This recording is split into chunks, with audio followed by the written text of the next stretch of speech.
अलड़ा हो जाइछे जन्म कला माँ पचारू नाहंती पिला छुआ पिंढा पिंढा बुलुछि बुढ़ी माँ। हाँ आज्ञा 10 मास 10 दिन निज गर्भरे रखी जन्म करिथिबा पिला मानंक पई एबे अलड़ा होई पड़िछि मानसिक स्थिति हराइथिबा एही बुढ़ी माटी। आमे कहूछु कटक जिला सालेपुर ब्लॉक अंतर्गत पिकोल पंचायतर कथा।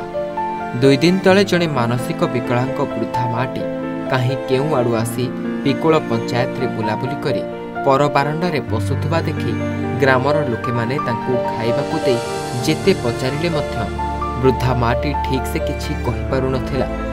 ना घर कथा ढंगरे कहूछि आ ना निज परिवार विषय रे किछि कहूछि, जहा फल रे ग्रामर लोके माने सालेपुर ब्लॉक रे थिबा एक वृद्धाश्रम को खबर दे वृद्धा माटी को जगी बसिथिले। वृद्धा आश्रमर लोके आसी वृद्धा माटी को नहीं किपरि से तांको परिवार को तार व्यवस्था करिवे बोली प्रतिश्रुति दे माटी को नहीं थिले। आज काली ठारी आस्ते काली 2 घंटा थेले आज दिन जाक सकाळ 9 टारू एपर्यंत आइलिनी मन भल लागुनी। जब ए बुढ़ी मानसा कोडी कमती के जदी कार ना आसिनी नहीं जानत दया करी कहूछु आ चाह 3 थर देछि बुढ़ी मानसा काई मिछ कथा कहि पान खंडे देछि भात जोई डाटी देछि।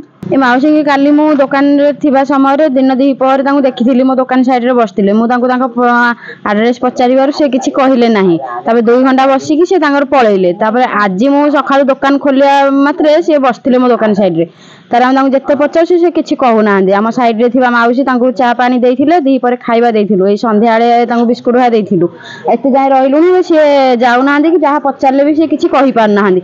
सेति लागि हमें फोन करके डाकिचु आसी कि तांको नेबे वृद्धाश्रम को। जड़े बड़ भाई सांगे सांगे फोन करते आम आसिक मौसी की नापी आसू दुखीश्याम वृद्धाश्रम नापी आसू। मौसी परिचय ना मौसी ये बस रोड करे से जड़े बड़ दीदी खाଇବା पिवा देकी रखिंट। स्वप्न देखी पिला छुआ जन्म हेले निज गोड़े निजे ठिया हुई मते दिओली खाइबाकू देबे 2 गुंडा हेले एमाने तो घरु तड़ीदेले धिक रे भली छुआ धिक। कटक जिला सालेपुर अमरंजन विश्वाल रिपोर्ट ओडिशा भास्कर।